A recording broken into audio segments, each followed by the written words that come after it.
भीम भीम भीम भीम बस्ता नहीं लिया है, बिना बस्ते के स्कूल जाकर क्या करेगा? भीम! अरे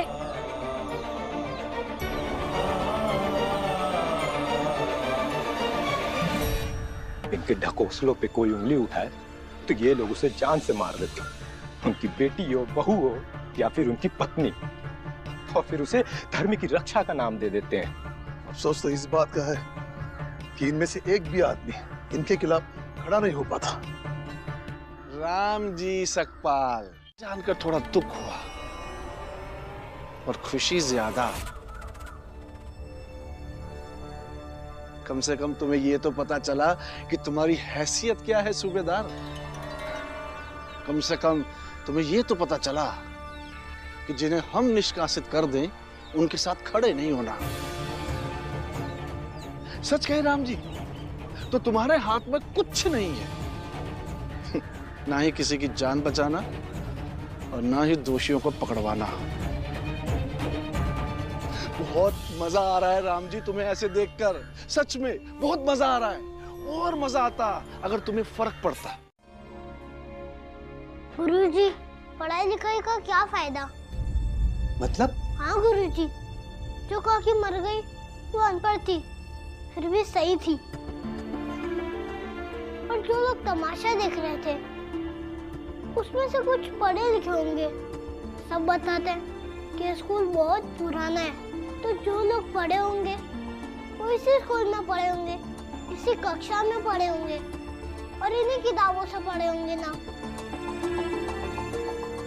फिर भी सही के खिलाफ गलत के साथ खड़े हैं। फिर इस पढ़ाई का क्या फायदा गुरुजी? ज्ञानी बनता है तो उसमें इतनी ताकत होती है कि वो समाज की दिशा बदल दे।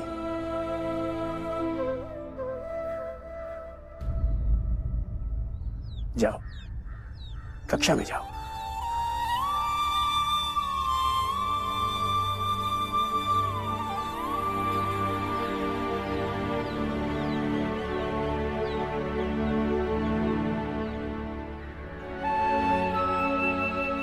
देख लीजिएगा सर, मुझे पूरा विश्वास है ये लड़का एक न एक दिन जरूर चमत्कार दिखाएगा।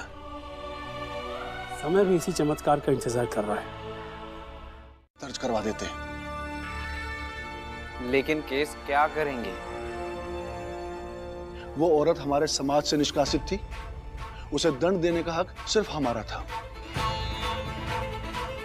और राम जी ने हमारे सामाजिक व्यवस्था में हस्तक्षेप करके उसे अपने घर में रखा। और ऊपर से जब वो औरत मर गई तो वो उसका दाह संस्कार कैसे कर सकता है? उसने तो उस औरत का परलोक खराब कर दिया ना।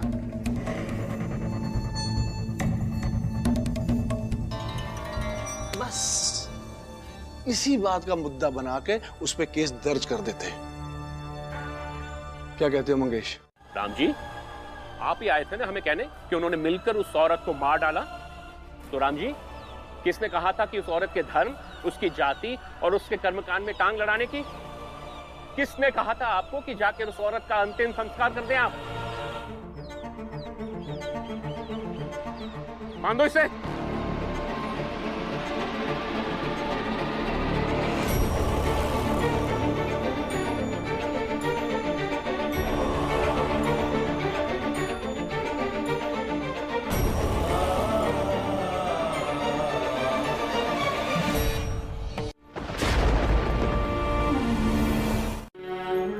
ये लो, खाना खा लो। भूख नहीं है गुरुजी। बार बार काकी का चेहरा याद आ रहा है।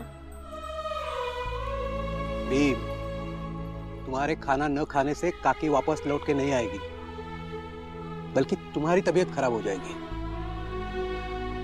लो, चुपचाप खाना खा लो। हाथ नीचे करो।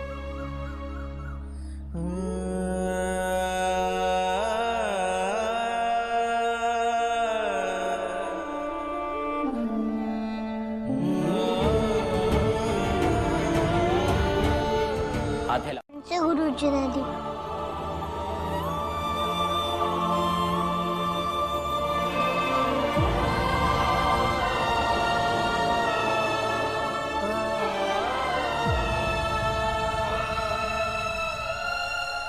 बाबा,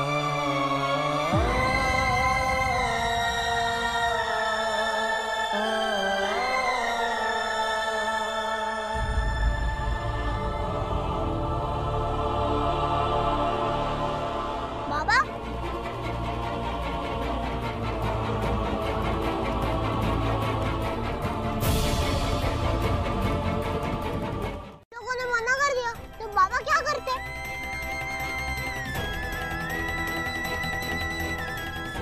गुरुजी, आप भी बताइए सच्चाई की।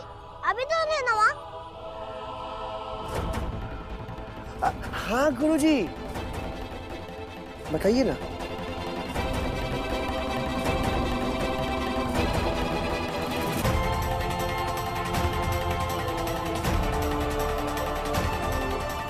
हमारी बात मानिए, इन्होंने काकी का दाह संस्कार करने से मना कर दिया।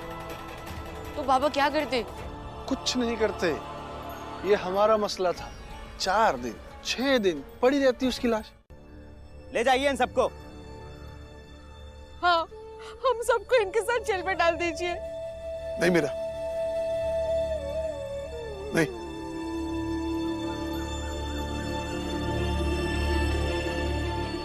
ये काम मैंने अकेले ने किया था। अगर आपकी नजर में वो अपराध है तो मैं आपका अपराधी हूं। मेरे परिवार वालों ने मुझे मना कर दिया था, लेकिन मैं माना नहीं। मैं अपराधी हूं।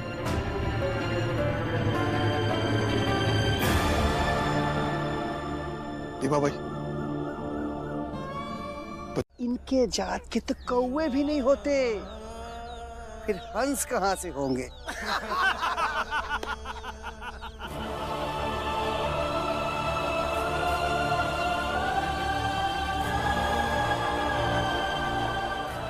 आप लोग ये सब क्यों कर रहे हैं?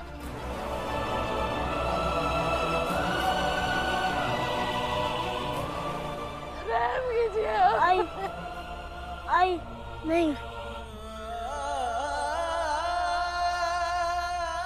सुन भीमराव,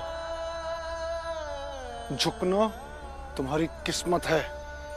किस्मत को बदलने की कोशिश मत कर। तो हम भी करेंगे ना दखल अंदाजी।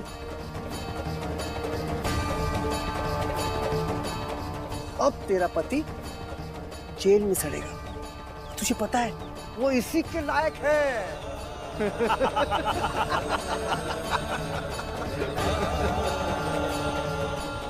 बाबा को कुछ नहीं होगा, मैं छुड़वाऊंगा उन्हें, चाहे मुझे कुछ भी करना पड़े। तो आप छुड़ाएंगे बैरिस्टर साहब? आप?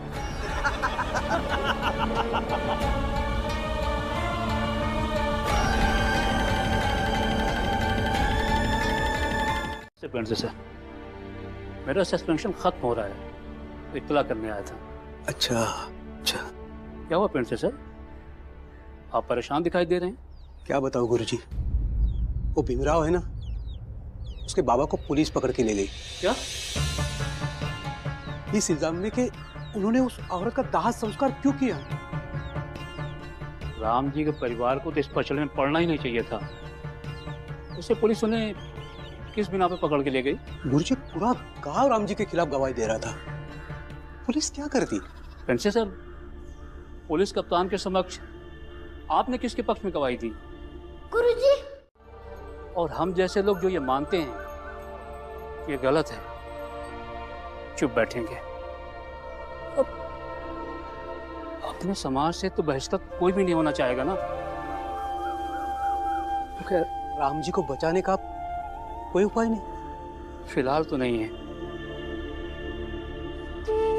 मुझे तो बस इसी बात की चिंता है कि कहीं सब के चक्कर में राम जी का साया भीमराव के ऊपर से न उठ जाए, उसका परिवार तबाह ना हो जाए और भीमराव जैसी बेहतरीन प्रतिभा कहीं दम न तोड़ दे।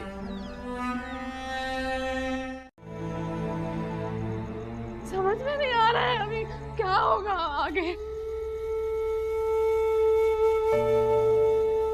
भीम अब बहुत मुसीबत में पड़ गए, अब क्या करें? बाबा को कैसे जुड़ाए? पता नहीं आनंदिया, लेकिन बाबा हमेशा कहते थे तो मुश्किल परिस्थितियों में हमेशा धैर्य से काम करना चाहिए। सब लोग घबराओ मत, हम बाबा को छुड़वा कर लाएंगे।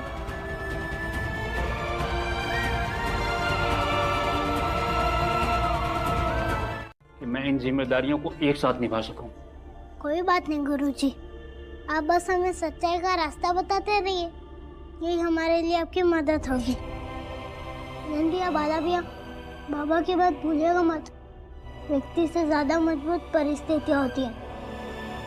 गुरुजी, आप उन बैरिस्टर का पता बता दीजिए हमें, हम खुद ही चले जाएंगे। ठीक है, मैं लिख देता हूँ, तुम लोग चले जाना। हाँ, पूछ लेना वहां पे।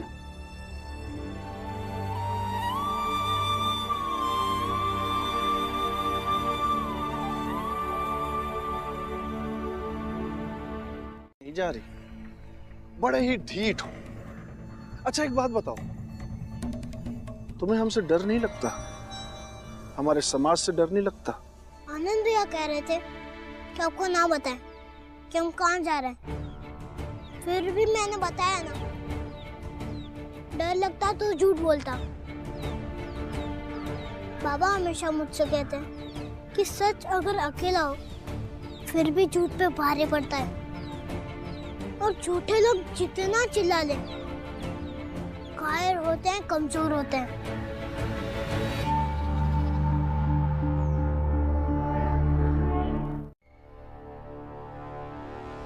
एक नंबर की नालायक औलाद है तू, अपने बाप को पत्थर मारेगा। तुम तीनों जाओ, लेकिन तुम अपने बाबा के साथ ऐसे बात मत करो, ये बदतमीजी है और न ही पुत्र धर्म। पिता तो पिता होता है, पर हमें उनकी इज्जत करनी चाहिए। बाबा अगर तुम्हारे बाबा की तरह हो ना, तो बच्चे भी भीम की तरह होते हैं। अगर बाबा ही इनके जैसे होगा तो बेटा हाथ में पत्थर ही उठाएगा ना। तुम तीनों जाओ बैरिस्टर के पास। पहले जाकर अपने बेटों को समझा, फिर यहाँ पे आके हमसे अपने रैम की भीख मांगना। जा यहाँ से। चलो यार।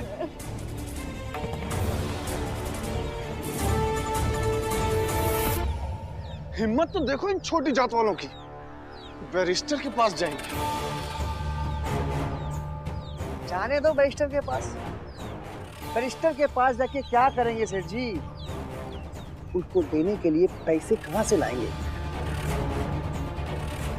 वैसे भी बैरिस्टर साहब हमारे समाज के बाहर का थोड़ी ना होगा।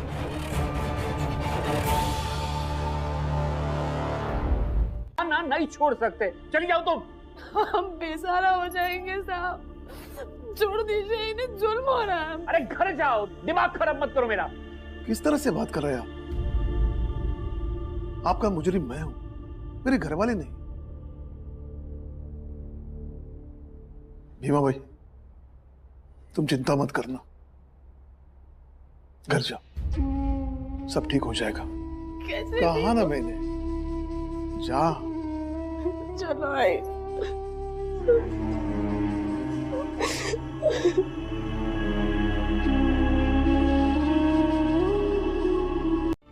ये पता जानते? यही है डिस्ट्रिक्ट मजिस्ट्रेट की ऑफिस। बैरिस्टर साहब से काम है क्या? हाँ। पर बहुत देर हो चुकी है, वो 5 बजे निकल जाते हैं और 5 तो बज चुका है।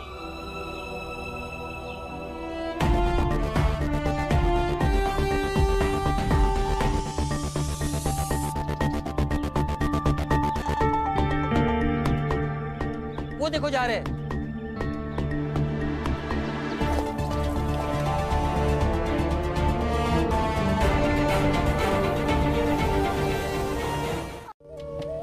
ठीक है, कल सुबह 10 बजे दफ्तर खुले तो आ जाना, और साथ में 1 रुपए लेकर के आना। अब जाओ। 1 रुपए?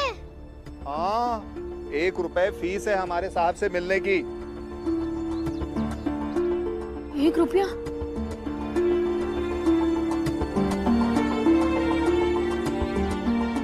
अब जाओ।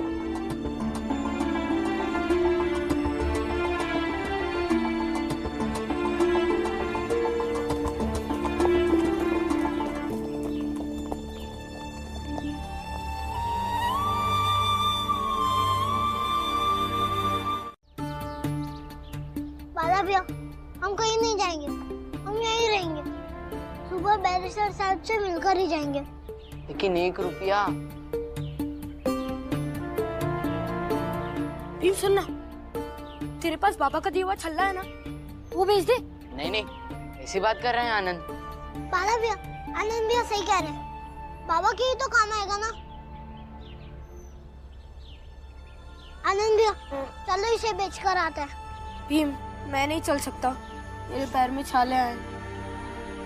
अच्छा ठीक है आनंद भैया, अब यही इंतजार करो, कहीं मत जाना। मैं और बाला भैया बेचकर आते हैं।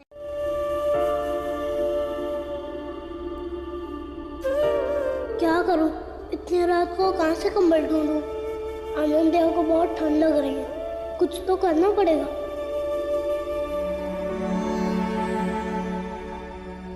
आनंद भैया,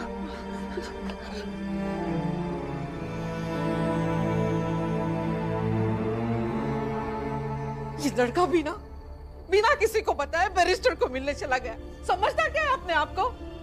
और तुम दोनों उसको रोका क्यों नहीं? उसकी हाँ में हाँ मिलाते रहते हो हमेशा। देखा, जाना पड़ा ना तेरी आई को इतनी रात को अकेले उसे लाने के लिए। बच्चा नहीं है, लेकिन वो अभी छोटा है। उसे लायक बनने के लिए परिवार का मजबूत रहना जरूरी है। और अभी तो मुझे सिर्फ यही चिंता हो रही है कि अगर भैया जेल से नहीं छूटेंगे तो घर कैसे चलेगा? तुम लोगों की पढ़ाई लिखाई का क्या होगा? फिलहाल तो बस मैं यही चाहती हूँ कि जल्द से जल्द भैया जेल से छूट जाए। गंगा, यही जगह बोली थी ना कि दिख नहीं रहे दोनों।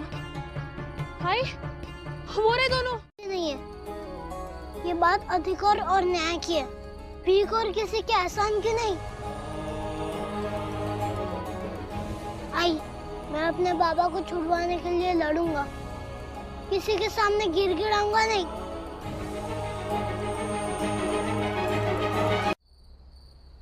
बेवा, मैं कैसे समझाऊं तुझे? तू नहीं लड़ पाएगा इन लोगों से। देख, इन लोगों की ताकत बहुत ज्यादा है, तू सोच भी नहीं सकता इतनी। मुझे बहस नहीं करनी है, कोई सवाल नहीं चाहिए। तू घर चल, पहले चल घर चल, चल उठ यहाँ से।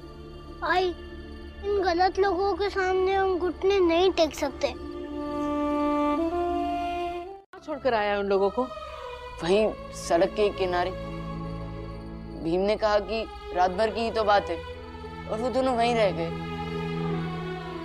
ये लड़का भी ना इतनी ठंड में बिना किसी को बताए चला गया। अब कंबल के बिना कैसे होगा दोनों का? भाभी कब पहुंचेगी और कब उन दोनों को लेकर आएगी?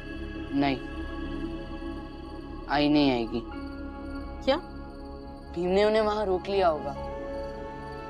आप लोग अभी सो जाओ, जो होगा सुबह देखा जाएगा।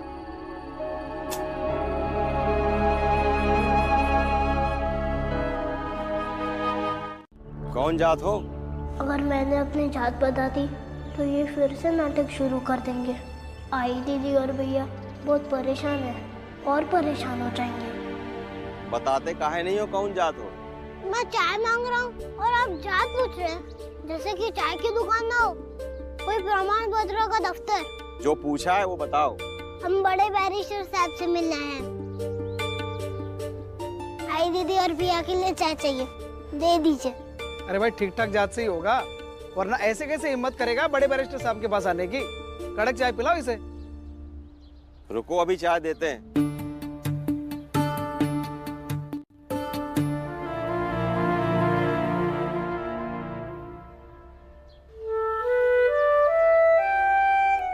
ये भीम भी ना चक्का है इसके पैर में, एक जगह रुकता ही नहीं है।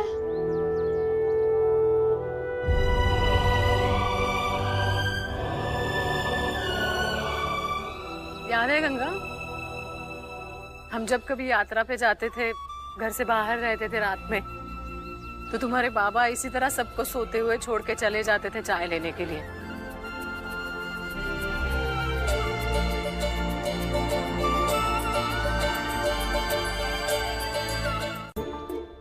आती हूँ। आई, अब क्या है? लेने जा रहे हो तो जान रहे, कि कोई भी जात के बारे में बात करे ना तो बस ये कह देना कि बड़े बैरिस्टर साहब से मिलने आए हैं। इससे क्या होगा? हैसियत देख के खुद ही अंदाजा लगा लेंगे कि कौन से जात के। फिर कोई तमाशा नहीं होगा। चलो ले आओ।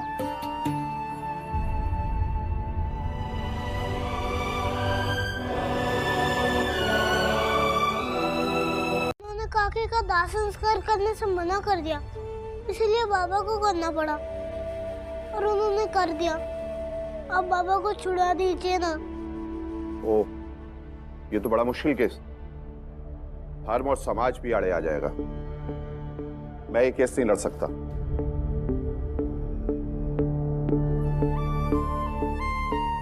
लेकिन साहब, सच तो बाबा के साथ है और सच तो सबसे बलवान होता है।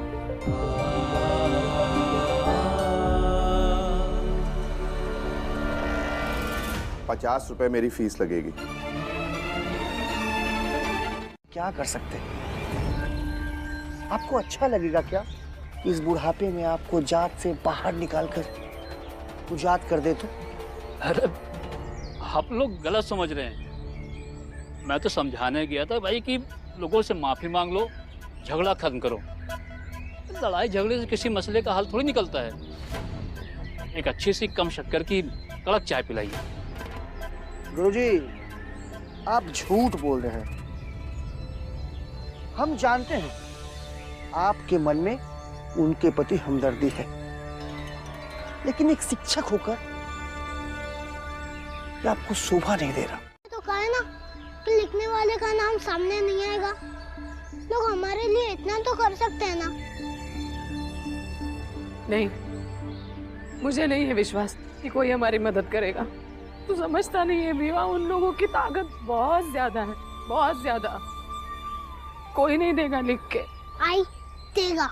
बाबा कहते हैं ना कि सब विश्वास से होता है। विश्वास करेंगे तो सब कुछ हो जाएगा। सोचेंगे कि मुश्किल है तो नहीं होगा। आई घर चलो।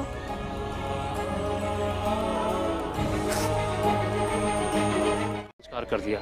राम जी ने बड़ी ईमानदारी से एक अच्छा और नेक काम किया है, फिर भी आप लोगों को लग रहा है कि गलत किया। उनके अच्छे काम की तारीफ करने के बजाय आप लोग उनको सजा देना चाहते हैं। आप लोग को जरा भी अफसोस नहीं हुआ? ऐसा नहीं लगा कि आप लोग गलत कर रहे हैं? खैर, जो भी हो, आपने ईमानदारी से चाय बनाई। मुझे चाय जैसे भी लगी हो, मैं इस ईमानदारी की कदर करता हूँ। ये लीजिए पैसे।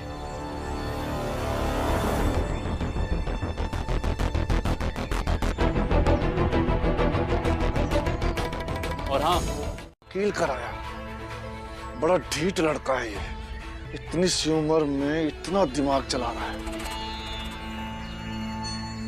जैसे इसकी हिम्मत बढ़ेगी, ये तो हमारे समाज के नाक में दम कर देगा। बहुत गड़बड़ है धनसुख लाल, बहुत गड़बड़ है। कहीं अगर गलती से ये फटे हाल लोग जीत गए तो मैं रामजी सकपाल को अपना मुंह कैसे दिखाऊंगा? इनका कुछ तो करना पड़ेगा, कुछ तो करना पड़ेगा। लोग यहाँ दूसरे रास्ते से आए हो। तुलसा मंजुला, जाओ जल्दी भैया को बुला कर लाओ। हाँ जाओ। आनंद भैया, मैं स्कूल जाता हूँ गुरुजी से मिलने। आप और बालाविया इलाके के एक एक आदमी से मिलिए, उनसे बात कीजिए, उन्हें समझाइए कि वो हमारे पक्ष में लिख कर रहे। उन्हें ये भी समझाइए कि उनका नाम बाहर नहीं आएगा, किसी को भी पता नहीं चलेगा कि किसने लिख कर दिया है। मैं गुरुजी से मिलकर आता हूँ। हाय, हाँ मेरे पास यही है।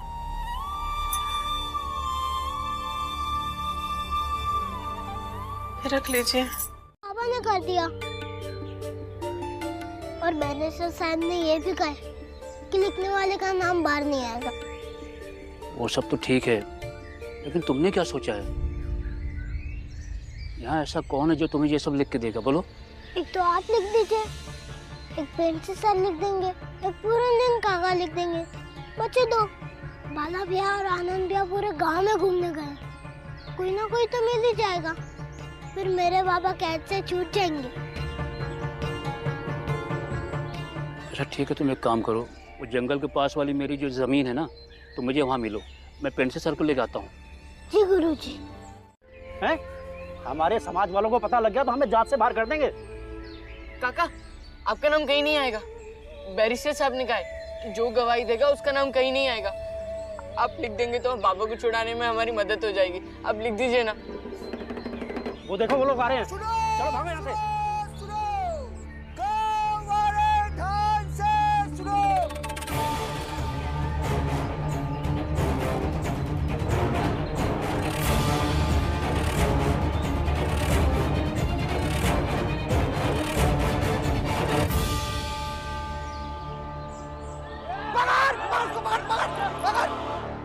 प्रिंसेस सर, आप भी हस्ताक्षर कर दीजिए।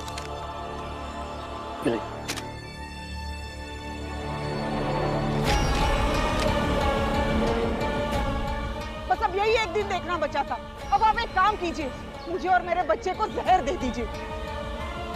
फिर चाहे आप इस भीम का साथ दें या उसके जात वाले एक एक इंसान का, हम देखने भी नहीं आएंगे।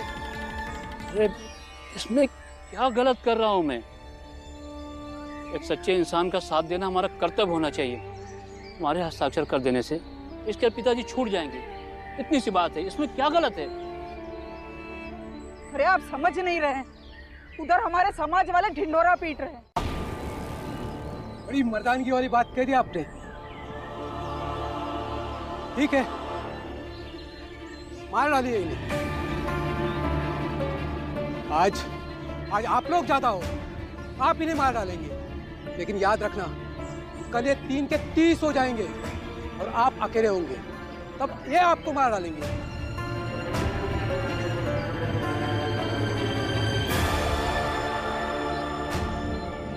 बस यही सिलसिला चलता रहेगा। सभ्यता की शुरुआत में जानवरों के जैसा रहने वाला इंसान फिर से एक बार जानवर बन के रहेगा। क्यों एक को ऊंचा एक को नीचा बनाया? कुछ भेद होगा तभी। समाज के वर्गों में ऊंच नीच का होना स्वाभाविक है, उतना ही स्वाभाविक जितना 2 में से 1 का बड़ा होना हमारी तरह, और 1 का छोटा होना तुम्हारी तरह।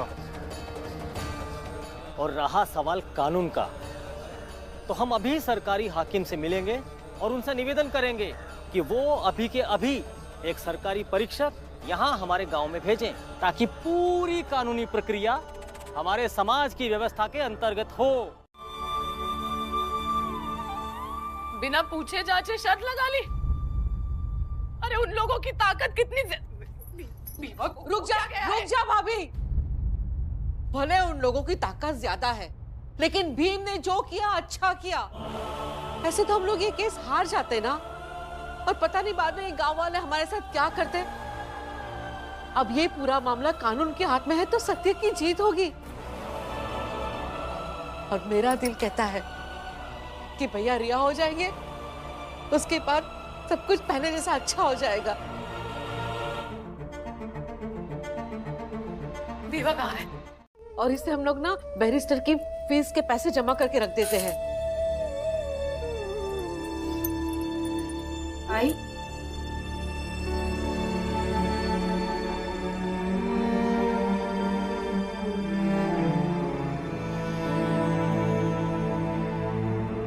ये क्या कर रही है तू? बिना इनके इन गहनों का क्या मोल? ले जाइए। इसमें हो जाएगा, जरूरत पड़ी तो देख लेंगे। और इसी तरह अगर सच का साथ नहीं दोगे ना, तो याद रखना दुनिया खत्म होने तक इसी तरह कमजोर और लाचार बने रहोगे तुम लोग।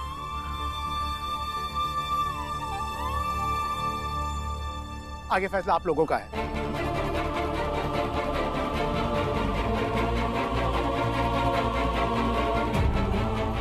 सही कह रहा है फूलचंद जी। जो होगा देखा जाएगा। मैं अंगूठा लगाने के लिए तैयार हूँ। तुम बताओ कहाँ लगाना है अंगूठा? हम सब लगाएंगे अंगूठा। क्यों भाइयों? हम तैयार हैं, सब तैयार हैं। हम भी सब तैयार हैं। हाँ, हम भी लगा देंगे। क्या? जो हम लोगों को देख के अपना रास्ता बदल लेते हैं, हमारे खिलाफ गवाही देंगे। उनकी इतनी मजाल। पंख निकल आए हैं इन लोगों के, कुतरने होंगे। सही मौका है सबको सही सबक सिखाने का। पर कैसे?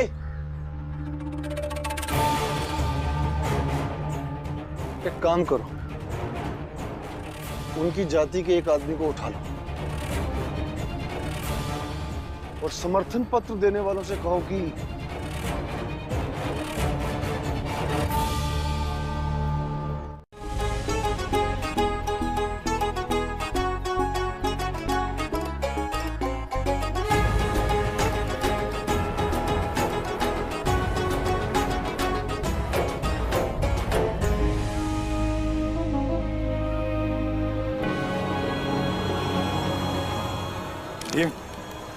बेटा हो गया।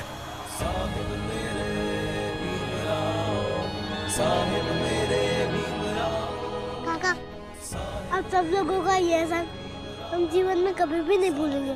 धन्यवाद। चलो पुरंजन काका। काम हो गया, अभी तक भीम नहीं आया। डर लग रहा है मुझे। बुआ, आनंद कह रहा था ना कि पुरंजन काका के घर गया है। आप चिंता मत करिए, आ जाएगा। आई। क्या हुआ? 5 लोगों की गवाही मिल गई।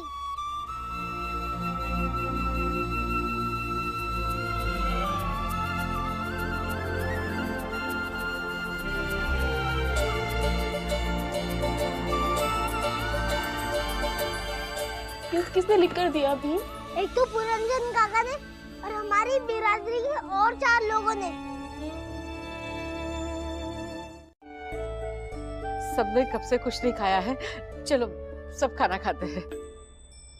दीदी बच्चों को खिला दो, मैं बाद में खा लूंगी। आई, आप नहीं खाओगे तो कोई भी नहीं खाएगा। आप चिंता मत करो, सब कुछ ठीक हो जाएगा। भीम ठीक कह रहा है, सब ठीक हो जाएगा।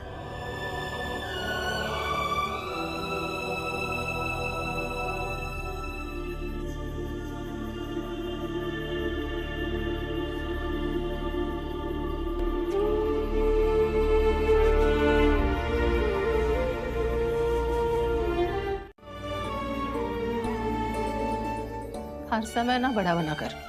मेरा सबसे छोटा बेटा है तू, और मैं तेरे पैर दबाऊंगी। सो जा, सो जा वरना मारूंगी।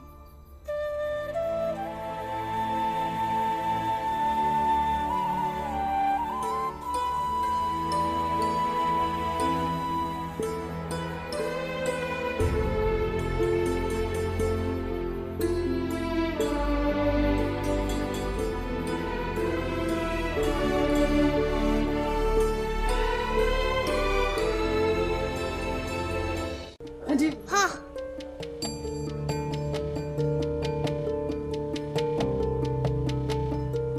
और गवाही? पुरंजन काका दीजिए। यह गवाही भी है 5 लोगों की, जैसा आपने कहा था।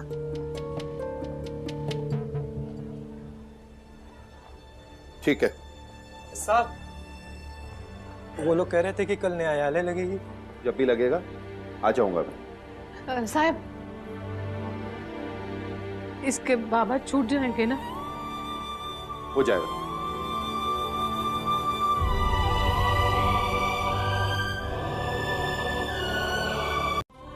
ऐसी महिला अपने देश में ही पैदा हुई है, यही सतारा में।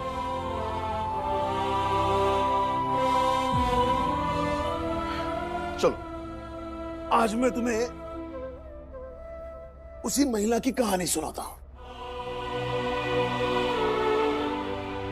फिर तुम सब लोग मिलकर तय कर लेना कि लड़कियां पढ़ लिख कर कुछ कर सकती है या नहीं?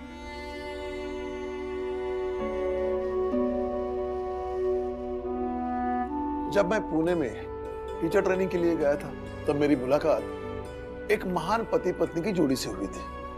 नाम था ज्योतिराव फुले और सावित्रीबाई फुले।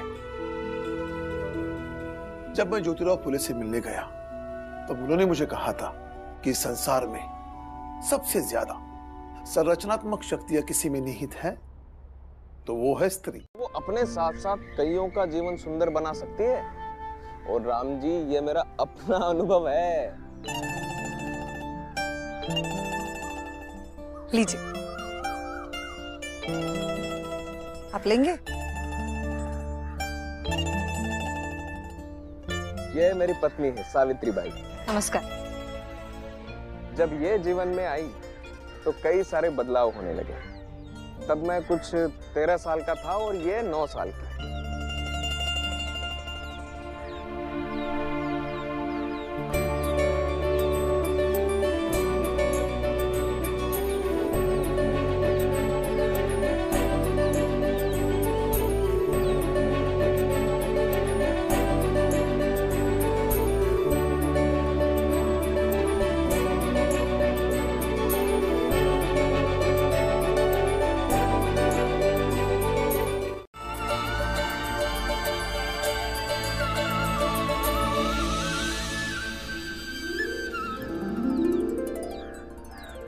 अब तुम दोनों एक दूसरे का हाथ पकड़ लो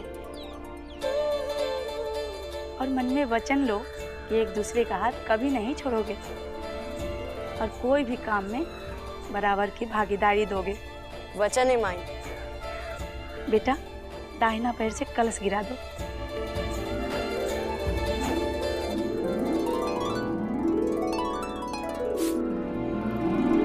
अंदर आ। चल, तुझे कुछ बातें समझाती हूँ। सुनो बेटा, आज तुम्हारा नया जीवन शुरू हो रहा है। जाओ, अपने नए जीवन का स्वागत नई जिम्मेदारियों के साथ करो। जी बाबा।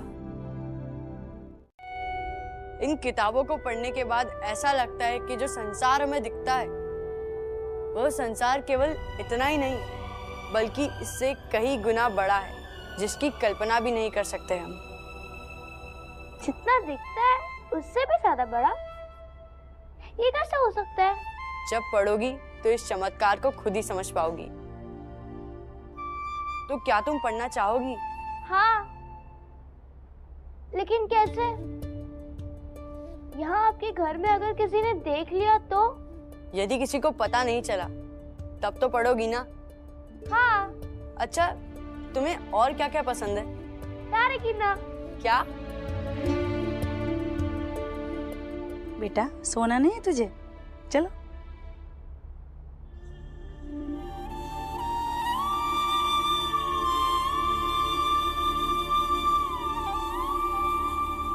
पढ़ाना क्यों चाहते हैं? क्योंकि शिक्षा में बहुत ताकत होती है। हम किसी राजा का मुकाबला तलवार से नहीं कर सकते, लेकिन हाँ, शिक्षा से जरूर कर सकते। आपने विद्यालय से पढ़ाई की है? हाँ, लेकिन विद्यालय में हमें दाखिला देने से मना कर दिया गया। लेकिन बाद में किसी तरह से हमारा विद्यालय में दाखिला हुआ और हमने पढ़ाई शुरू की। चलो अब ध्यान दो।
आगे भी पढ़ाना।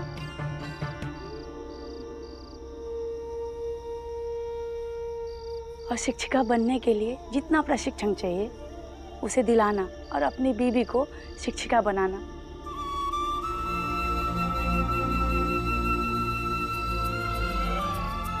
ऐसे क्या देख रहे हो तुम दोनों? सब कुछ जानती हूँ मैं। अपने बाबा से छुपाना, मुझसे नहीं। इसीलिए तो आप हमारी माई हैं। वैसे और क्या क्या जानती है आप हमारे बारे में?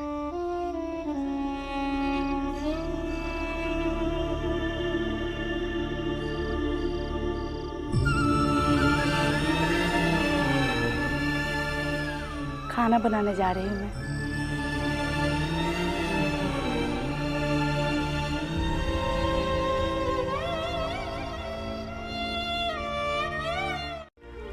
तो सोचती थी एक दिन आसमान के ये सारे तारे गिन लूंगी। अब जब पढ़ती हूँ तब समझ आया है, एक जन्म में ना तो संसार का पूरा ज्ञान पा सकती हूँ, ना ही ये सारे तारे गिन सकती हूँ।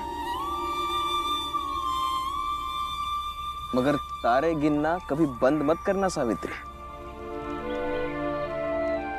और देखते देखते उन दोनों ने बच्चों के कई स्कूल अलग अलग जगह खोल दिए। और जानते हो भी, सावित्री बाई जब घर से स्कूल पढ़ाने जाती थी तब लोग उन पर गंदगी फेंकते थे।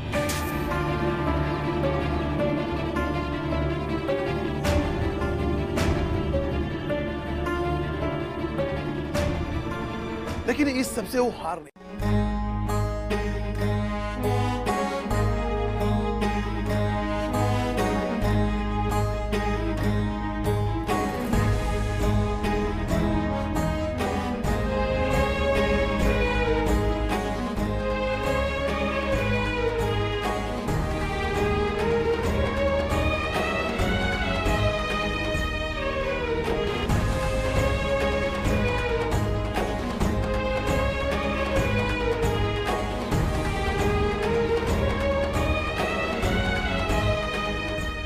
और देखते ही देखते हमारे पास कई विधवा गर्भवती महिलाएं आने लगी।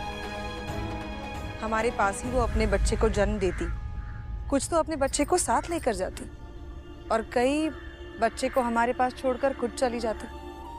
और इसी सब के दौरान एक ब्राह्मण विधवा महिला हमारे पास आई, काशीबाई।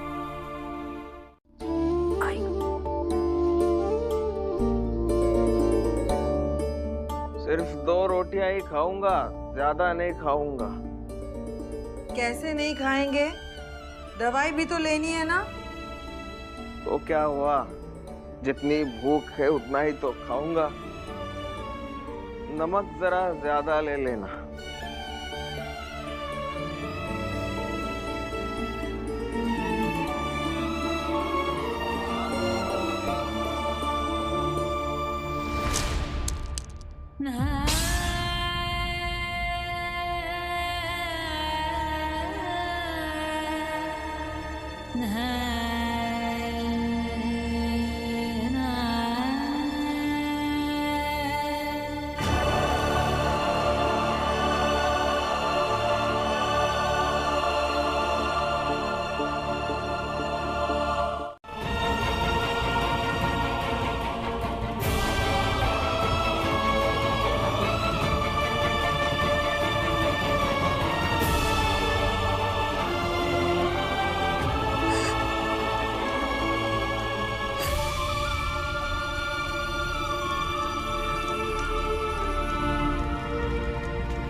आपके बगैर पता नहीं सब कुछ आगे कैसे होगा,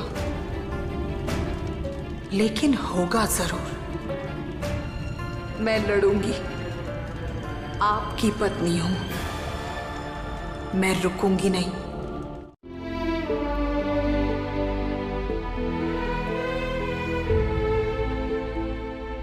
तुम्हें पढ़ना नहीं आता। तो क्या तुम पढ़ना चाहोगी? हाँ।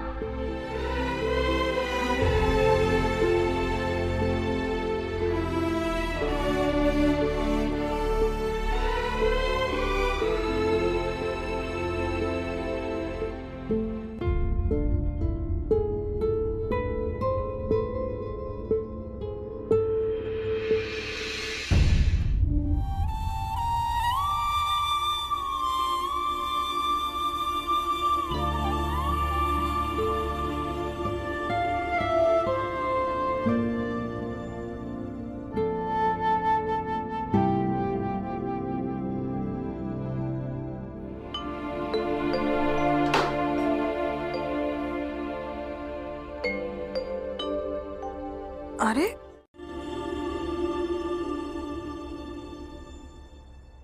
तुम अपना हाथ आगे करो।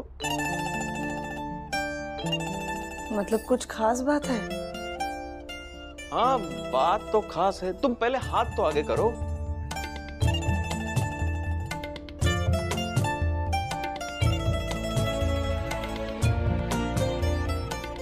देखो,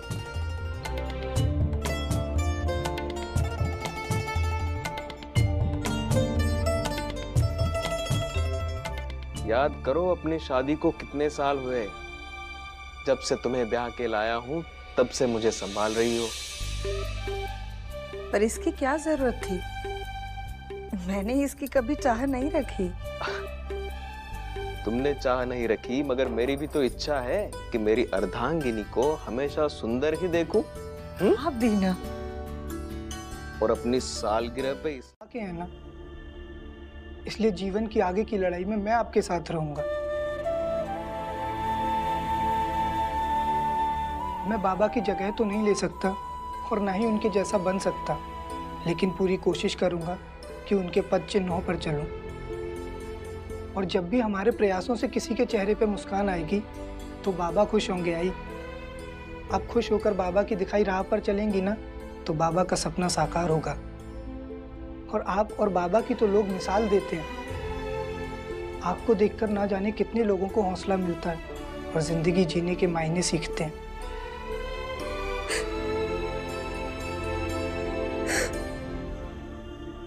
आई, अब मुझे भी तारे गिनना और गोटियां खेलना सिखा देना, फिर मैं भी आपके साथ गोटियां खेला करूंगा और हम दोनों माँ बेटे मिलकर एक दिन आकाश के सारे तारे गिन देंगे।